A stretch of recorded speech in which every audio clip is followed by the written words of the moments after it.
Since the very early days of Islam, the followers of the Ahlul Bayt alayhim salam, or the Shia, have had many different accusations leveled against them. Some people claim that the followers of the Ahlul Bayt commit the act of shirk, and some people claim that the Shia have deviant beliefs. But one of the claims that you hear nowadays being leveled against the Shia most often is that the Shia curse and abuse the Sahaba of the Holy Prophet. And as we know already, but what we find out today is that this blanket statement is not only dangerous, but it's incorrect as well. The brothers that we have from Ahlul Sunnah generally hear such statements from their scholars and preachers and then accept it without questioning it. However, many of the Shia themselves and the followers of the Ahlul Bayt alayhim salam are not even aware of their own beliefs regarding this matter and the words of our religion in regards to this as well. When we look at the position of the companions or the Sahaba of Rasulullah, there's a basic difference in the outlook between the Shia and between the Sunni. But first, before we discuss these opinions, we need to know what even is a companion. What is one of the Sahaba, according to both of these beliefs? So according to the books from Ahlul Sunnah, a companion or one of the Sahaba is a person who, after accepting Islam as their religion, had seen the Prophet at least one time, even if he had not talked or engaged with the Prophet, nor heard any hadith from him, nor fought under him in any battle or jihad, as long as he died a Muslim. So this definition that the Sunni brothers that we have, the belief that they espouse in regards to who is a companion, includes people who could not see the Prophet because of blindness, for example. And this name is applied to all of the people who professed Islam, even if faith had not entered their hearts yet, and even if they were among the hypocrites. In other words, almost the whole of Arabia was full of companions of the Prophet under this viewpoint. Now, in regards to the status of the companions of the Holy Prophet or the Sahaba, there are three different views generally amongst the Muslim community today regarding them, and in terms of them being either just or unjust. A very small fraction of these Muslims were called the Kamiliyya, and those who share with them the extremist views and attitudes, their belief is that all of the companions of the Prophet were infidels and that they were all kuffar. But there's no benefit in studying, or there's no need to talk about this viewpoint because it's such a small amount of people who believe this, and their arguments are very weak, and there are more refutations than we could mention in 15 minutes. This next view has become the most popular view amongst the Sunni brothers that we have. Their belief is that all of the companions are just, all of the companions are reliable, that they are perfect and without any negative aspects in their personalities. And thus, because they have this belief, it is haram or it is not permissible to refute or to disprove any of the narrations which are narrated by them. Neither is it permissible to criticize what they have said. It is as though they have become inerrant or they have become immune to all kinds of mistakes and all kinds of errors. Some of the Sunni scholars, such as Mazni, say in this regard that all of the companions are reliable and honest. And Khatib Baghdadi, one of the other Sunni scholars, says the fact that the companions of the Holy Prophet are just is proven and it is clear. And finally, we have one of the more famous Sunni scholars, Al-Andalusi, who says, surely all of the Sahaba will abide in paradise. Now, most of the Sunni scholars in history and today believe in the companions of the Prophet as being just, and that there is no need for any narration or evidence to be narrated or reported in regards to this belief. However, there is also a minority view of the Sunni scholars from amongst that main group who have explicitly stated that the companions are like all other human beings, some of whom are just and righteous, and some of whom are unjust and unrighteous. Obviously, this opinion that the Sahaba are just like any other normal human being, they can be just or they can be unjust, is more in line with the opinion of the Imami Shia. The Shia scholars also maintain that some of the companions of the Holy Prophet are just, and some of them are hypocrites and unjust, as I will now go on to explain. And lastly, just as I mentioned briefly, the Shia scholars of course agree that the companions of the Prophet are regular people acting and behaving in the same way as the rest of mankind. And thus there are people that are just. There are people who are hypocritical. There are faithful people, there are honest people, but there are also corrupt people and mischievous people amongst these companions in our belief.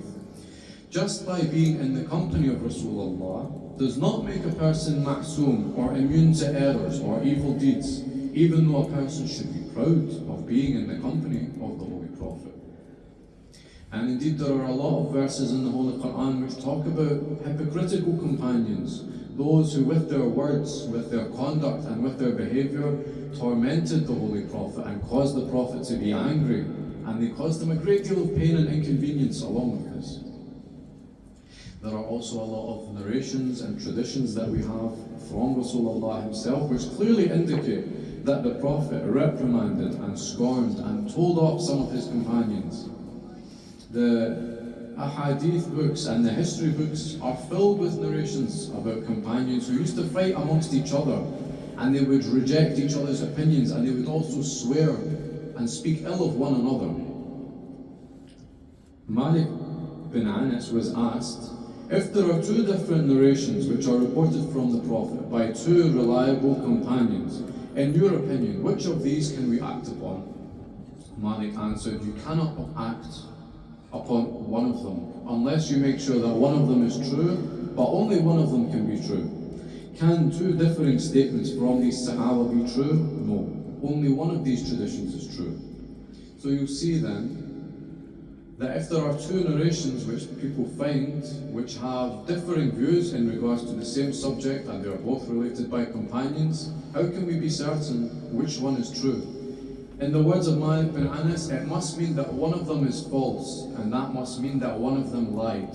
And so that we say the person who lies or forges a lie against the Prophet is an unjust person. There's another report which says that Abu Hanifa said about the companions that all of the companions are just and righteous except a few specific individuals. And then he named some of these people who could not be trusted. And amongst these people who Abu Hanifa says cannot be trusted includes Abu Hurairah and Anas bin Malik. So there are so many different views and so many conflicting opinions and so many people saying this person is unreliable, this person is untrustworthy. But on the other hand, you have people who then say no, all of them are trustworthy, even though in their own words they declared others to be untrustworthy. Al-Shafi'i has also reported to have said that the testimony of four companions is not acceptable, and those people are Muawiyah, Amr bin As, Mughira and Ziyad. And it is due mainly to these sayings that the Imamiyya Shia continues to take the standpoint that we mentioned earlier. However, as we also said, most Sunni scholars today are of the view that Allah and His Prophet purified the companions and made all of them just, even though we have witnessed that some of the most high-ranking brothers in Ahlul Sunnah, their scholars, have then declared that some of these companions are unjust people and are not reliable. We can see that there's a contradiction here. There is no viewpoint which they can hold on to firmly and say this is the right path and this is the path that we believe in. Hence, it's necessary to walk in their footsteps, and we should then interpret their statements, which are in controversy with the Holy Quran and a tradition, in a way that they do not conflict. If we're to look from our brothers in Ahlul Sunnah, their point of view of the Sahaba and of the companions, that they are all just and they are all righteous and they are all worthy of looking up to as role models, then we find an issue which we can't get around when it comes to using our Islamic knowledge and when it comes to using our intellect. Just one example I'm going to provide today to this is the example of Khalid ibn Walid. So Khalid, the son of Walid, was one of the chief opponents of the Prophet and fought several battles against the Muslims, and he was responsible for the martyrdom of a lot of numerous companions of the Prophet in the Battle of Uhud, including the Prophet's own uncle, Hamza. And after this, he even tried to assassinate the Holy Prophet himself. But after this, he reverted to Islam and he became one of the Muslims. Whilst the Prophet was alive, Khalid committed numerous haram and barbaric acts against people, and the Holy Prophet condemned him and reprimanded him himself. For one of his crimes, when the Holy Prophet heard about what Khalid had done, Khalid did a massacre of people. The Prophet heard about this and he disassociated himself from this crime. And he had to send Amir al-Mu'mineen, Imam Ali alayhi salam, to go to the tribe for the unjust manner in which their family members were slaughtered by Khalid.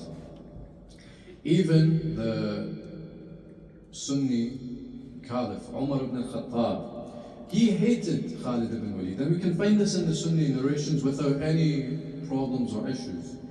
He had long despised Khalid. He went to Abu Bakr. Umar goes to Abu Bakr and he said, Khalid ibn Walid is acting in such a way which is unacceptable. It is savage, it is incorrect, and we need to punish him. But his concerns were dismissed at the time without any further consideration. However, in the most despicable episode of Khalid's life that we know of, the most well-known tradition in regards to him was after he murdered Malik ibn Nawayl, which was one of the loyal companions of the Holy Prophet and one of the companions of Amir al-Mu'mineen as well.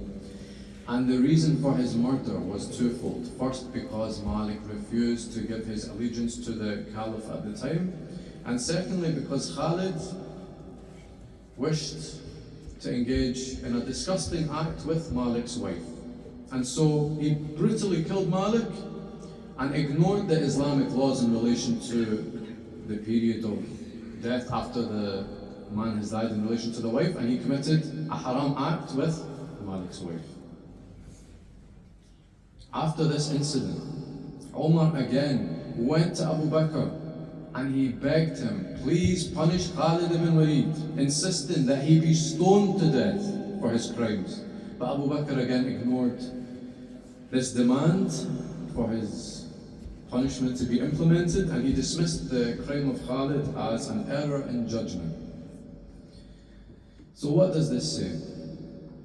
If we are to take the view that all of the companions are just and righteous people, then how do we overlook this incident? In fact, not just this one incident, but the numerous incidents which occurred during the Prophet's lifetime, which the Prophet condemned, and after the Prophet's lifetime.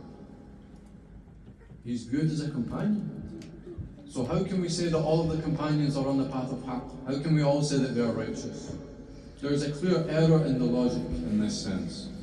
You also have companions such as Samura bin Jundub, who began to sell wine during the time of Umar ibn Khattab. And when Umar heard about this, he said about that companion, may Allah destroy him. You have companions like Mughira bin Sha'aba, who committed adultery. How can we say that these companions are from the righteous ones? How can we say that we have to accept all of them as pure individuals? In fact, when accusations are leveled against the Shia, when they say the concept of someone, your Imam, being ma'soom, this is ridiculous. Why are we acting as though the Sahaba are also ma'soom? Why can we not criticize some of the actions in which they did? The Holy Prophet himself did this. There are dangers which follow on from this, such as the narrations that can come forward when people narrate traditions from Rasulullah sallallahu alaihi wasallam. How can we view these narrations from people such as that as authentic? How can we rely on them? When we look to the majority of narrations which our dear brothers in Ahlul Sunnah have, the majority of them come from a man called Abu Hurairah. Now, about Abu Hurairah's life, before Islam, there's not much information about what he was like as a person. What we know is from what he himself has narrated to us. So these are from the words of Abu Hurairah himself. I'm not making it up. You can find this in his book, the book which he writes himself. He says that in his childhood, his only playmate, the only friend that he had was a small cat. And he was a poor orphan who would work for other people in order to survive. And he himself explains that his main purpose for becoming a Muslim was so that his stomach could become full and that he could be fed, because he knew the generosity of Muslims would end up with him having food on his plate. Although Abu Hurairah accompanied the Holy Prophet for only 1 year and 9 months, he has narrated more ahadith from any of the other companions of the Prophet. Now, the most famous Sunni book, as we know, is Sahih al-Bukhari. Bukhari himself narrates that Abu Hurairah had said, none of the Sahaba have narrated from the Prophet as much as I did, other than Abdullah ibn Amr, who would write the hadiths after hearing them, but I would not do this. So the huge amount of hadiths by Abu Hurairah, which he narrated, began to worry Umar ibn al-Khattab, to the extent that Umar ibn al-Khattab went to Abu Hurairah and whipped him. And then he said, Abu Hurairah, you narrate far too many hadiths from the Prophet, and I am afraid that you're going to lie about him. Umar then warned Abu Hurairah that if you do not give up narrating, you will be sent into exile from Medina.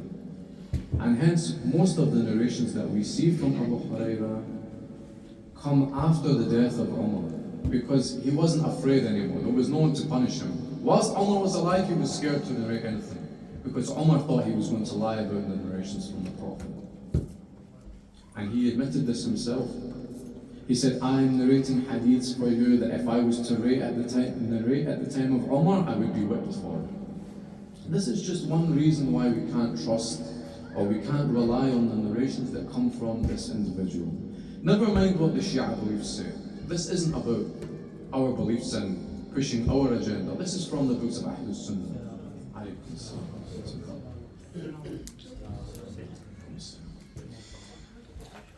The reason why I say that we can't trust him, and the reason why I implore the brothers in Ahlul Sunnah to look into this matter a little bit more, is because, okay, we don't trust him, but Umar ibn al-Khattab didn't trust him either.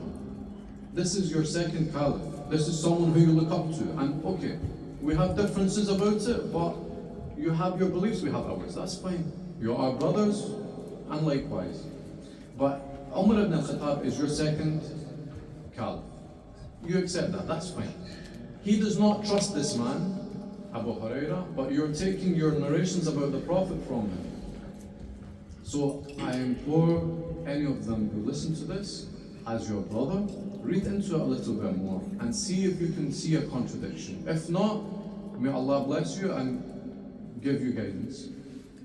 But I implore you to read into it. And we have Abu Hurairah claiming that he heard the Prophet say, anyone who narrates a hadith which pleases Allah, then I have said that hadith, even though I might not have said it. Was the real narration that we find from the Prophet is where the Prophet says, whoever narrates something I truly haven't said will be burning in the hellfire. This is the authentic narration, which is accepted by both the Shia and the Sunni, which contradicts to the first one that we hear. So what's our view of the Sahaba? So you might be listening and you think, okay, Kumayl is just saying bad things, bad things, bad things. Kumayl must hate the Sahaba, he must hate the companions. No. If you look to one of the great scholars, Sayyid Sharafuddin al-Musawi, he says that whoever researches the Shia view with regards to the Sahaba will find it to be the most moderate of views. We neither go in extremes in either way. We don't say, as the Ghulat have done, labeling them as all kuffar, nor do we go to the other side and accepting all of them as righteous, just, reliable people.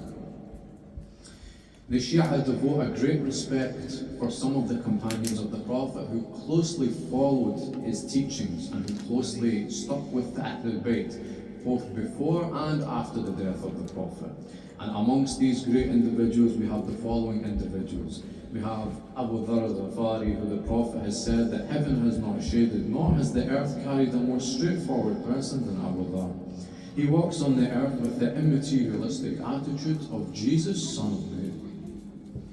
We have Ammar ibn Yasir, we have al-Muqdad ibn al-Aswad, and we have Salman al-Farsi. And Rasulullah sallallahu alayhi wa sallam has said, Allah commanded me to love 4 people, and He informed me that He loves them. People asked him, Ya Rasulullah, who are these people? He said, Ali is from them. Ali is from them, Ali is from them. He repeated it 3 times. And Abu Dhar and Salman and al-Miqdad. So what was the point of this lecture, this very short lecture today? It was to make you aware, firstly, that the Shia view of the companions is that we do not accept every single one to be righteous. We believe that some of them had flaws, some of them made mistakes, and some of them did haram actions. We also believe that we cannot rely on every single one of the companions in terms of taking narrations from them. But this was also an appeal to our dear Sunni brothers to perhaps reconsider their position after examining history, to take a more rational, to take a more logical approach to matters after seeing the evidence, the very small amount of evidence that I have provided, in terms to just provoke thought. But this lecture was also a reminder. It's a reminder that we do not accept narrations about Islam from anybody. We do not accept them from any companion. We have 12 infallible Ma'soom Imams who we can trust entirely with our deen and with our religion. And the Quran, of course, has said this when it mentions how the Ahlul Bayt alayhim salam have been purified from all impurities. The Prophet has said in his famous speech in Ghadir Khum, if you hold on to 2 things, the Holy Quran and my Ahlul Bayt alayhim salam, then you will never go astray. When you narrate then from Imam Sadiq alayhi salam, he is an infallible. He cannot make the mistake of lying. He cannot commit the sin of lying. The Imams used to see changes in religion being practiced by people, and he used to correct them, and he used to write these true rulings down so that they could be passed on to the next generations. Other Muslims who don't believe in the Imams don't have this privilege of the Imam correcting falsehood. If innovations occur after Rasulullah and you say, well, I only narrate from the Prophet and from the Sahaba, then how can you be sure that after 30, 40, 50 years this hasn't changed? We, as the followers of the Ahlul Bayt alayhim salam, we, as the Ja'fari Shia who believe in 12 Imams, can say confidently, and we can be sure that our teachings are correct. Why? Because we have these 12 Imams, these 12 guides, to guide us through the entirety of history. And they are a source, verified not only by the Rasul, but by the Holy Quran itself. Salawat ala Muhammad wa ala Muhammad.